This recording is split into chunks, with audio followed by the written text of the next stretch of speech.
In a state where football is king, more than 1,200 teams have a shared destination on their minds. Arlington, Texas.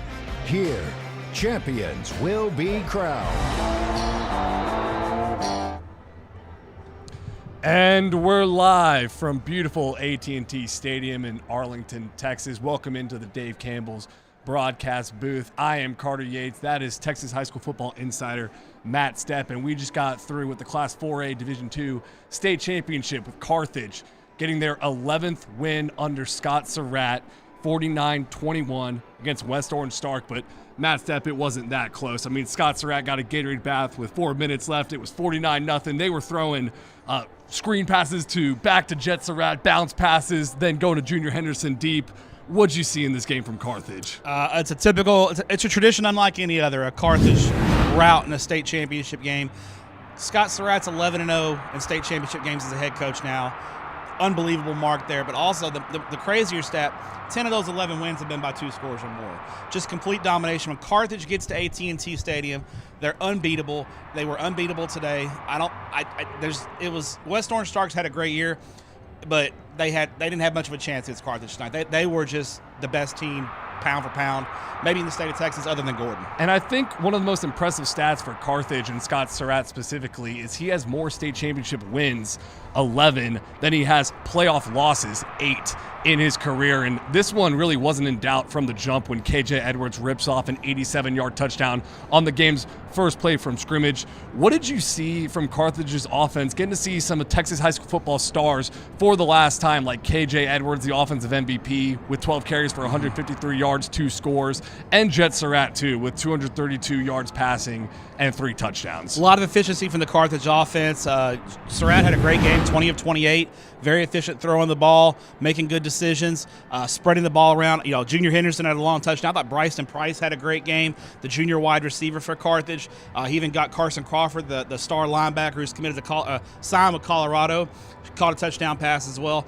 You saw the whole arsenal of Carthage's offense tonight, spreading the ball around the different weapons. Scott Surratt in his bag, dialing it up, running some different, just throwing a bunch of formations at West Orange Stark, a bunch of different play concepts and designs. It's just a typical Carthage state championship performance and indicative. We were talking about it off air. If there wasn't an overtime loss in 2023 in the third round of the playoffs to Gilmer, we're talking about a Carthage four-peat most likely here. This run, and really the last decade, Greg Tepper had a great stat on Twitter about it. I mean, the run the last 4 years has been incredible, or the last 10 years has been incredible, and these last 4 years have been an incredible run. This senior class, 3 of the last 4 years, dominant for Carthage.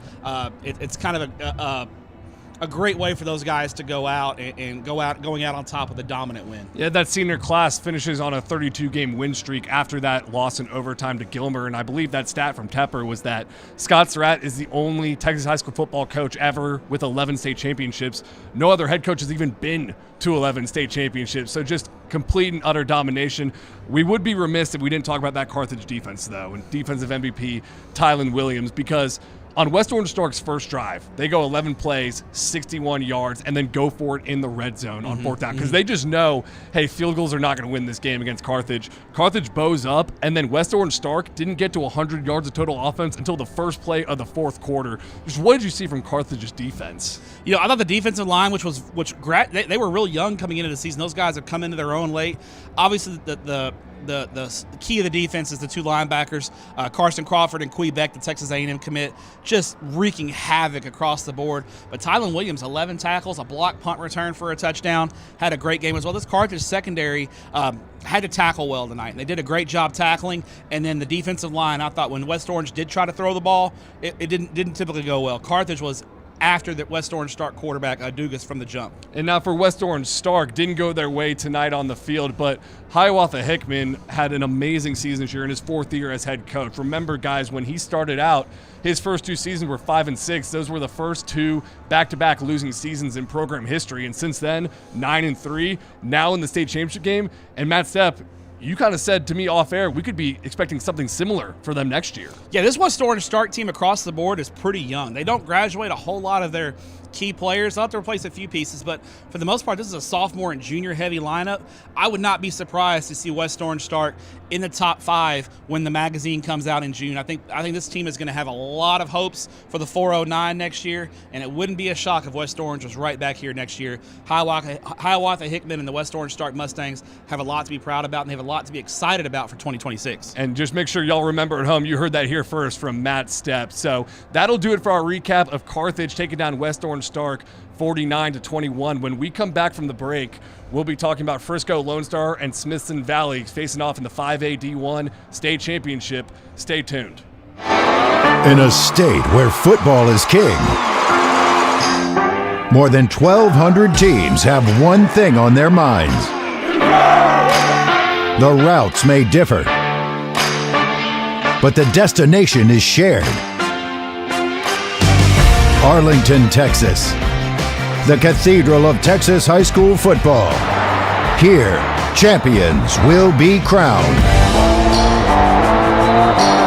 And we're back live from beautiful AT&T Stadium in Arlington, Texas. Once again, I'm Carter Yates. That is Texas High School Football Insider Matt Stepp, and we're previewing now Frisco Lone Star facing off against Smithson Valley in the 5A D1 state championship game later tonight. Stepp, what's your favorite storyline you think for this game? Frisco Lone Star looking for their first state championship in program history. Smithson Valley got that first one this past year. Yeah, I think the state's going to get introduced to Trey Wright, the sophomore quarterback Yes, for sir. Frisco Lone Star.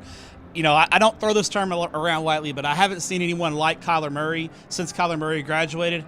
We might be seeing, like, this guy reminds me a lot of Kyler in the way he plays and the productivity. Excited to see Lone Star looking to bring Frisco their first state championship in school district history. Frisco ISD has 12 high schools.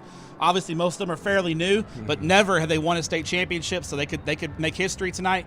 For Smithson Valley, you know, defending state champs, they come into this game, they're just a quiet assassin type team. Yeah. They don't do anything wrong. They don't make a lot of mistakes. You got to come out there and beat them. We know Smithson Valley's front 7 is dangerous. That's going to be the key. Can Lone Star control that front 7 and get their playmakers in space? When I look at this game, I feel like Lone Star head coach Jeff Rayburn reminds me of Larry Hill, Smithson Valley's head coach from last year, because Larry Hill is now the 8th all-time winningest coach in Texas high school football. Last year, he was the feel-good story of the weekend, getting his first state championship on his 5th try. It feels like Jeff Rayburn is one of the best Texas high school football coaches without a state championship. He has now brought a Frisco ISD team to the state championship twice. No other coach in Frisco has done that before. What do you think of this coaching matchup? Yeah, Larry Hill is a ball coaching jack, and he's been around for a long time, and you know he's going to have some tricks up his sleeve for that Lone Star offense. But Coach Rayburn, you know, I love how Coach Rayburn he doesn't make things too complicated. He sometimes great coaches get in their own way by making things too complicated. He doesn't do that. He lets his guys go be themselves, lets them go make plays within the structure of the system. And I think this Lone Star defense doesn't get a ton of credit. They give up some big numbers, but they're on the field a lot because they hit a lot of big plays. But in key moments, in big plays, they make it happen. And I think Jeff Rayburn is also such a good coach, and it was proved this year by moving Trey Wright to quarterback. Because you got to remember, guys, last year, Carice Hoyt, who you'll see tonight playing wide receiver, safety, some running back, he was an all-state quarterback last year. Yeah. And Carice Hoyt was selfless enough to move positions because they knew what they had in Trey Wright as a sophomore, and that has got them from the 4th round of the playoffs to the state championship game. Now the question is, like you described, Larry Hill is a defensive-minded coach, a ball coaching jack. I'm looking at Colton Hornsby, the middle linebacker who's led the team back-to-back years in tackles, and then Hudson Woods, the defensive end and SMU commit, who you want to know what type of football player this guy is. He played all of last year with a fractured wrist in the state championship win. What do you think about Smithson Valley's defense against Lone Star's offense? It should be the premier matchup, I think. It's the money matchup tonight, and I think that's going to decide this football game. I think if Lone Star turns this into a track meet, edge goes to Lone Star. Smithson Valley keeps this game into the 20s, maybe the low 30s, advantage Smithson Valley. Also, special teams could be a factor here. Smithson Valley is one of the best kickers in the state in Trent Amaya. If it comes down to a kick, I like Smithson Valley. So is that your prediction now? If it comes down to a kick, you like Smithson Valley, or what are you going with here? I don't think it comes down to a kick. I like Lone Star in this game. I think the Rangers, it's a battle of Rangers. You got Lone Star Rangers, Smithson Valley Rangers.